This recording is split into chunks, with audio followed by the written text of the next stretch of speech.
हिंसा के बीच हुए बांग्लादेश के चुनाव आपको याद होंगे।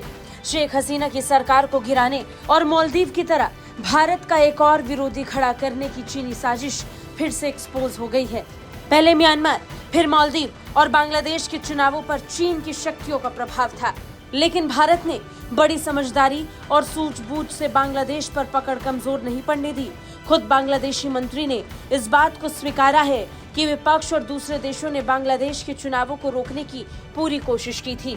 अवामी लीग पार्टी के महासचिव और बांग्लादेश के सड़क परिवहन और पुल मंत्री अब्दुल क्वाडर ने ढाका में मीडिया से बातचीत के दौरान ये टिप्पणी की और कहा कि चुनाव में भारत हमारे साथ खड़ा रहा, जबकि विपक्ष और दूसरे देशों ने इसे रोकने की पूरी कोशिश की थी।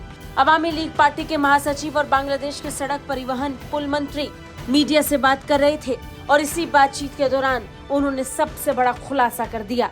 उन्होंने विपक्षी पार्टी और उनके साथ जुड़े गठबंधन का जिक्र किया, जो कि विदेशी शक्तियां थीं।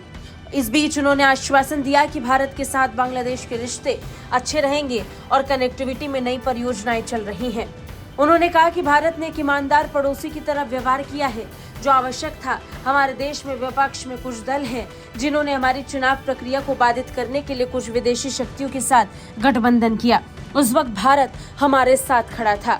चीन की भारत को घेरने की चालाकी के सबूत अब कम नहीं है।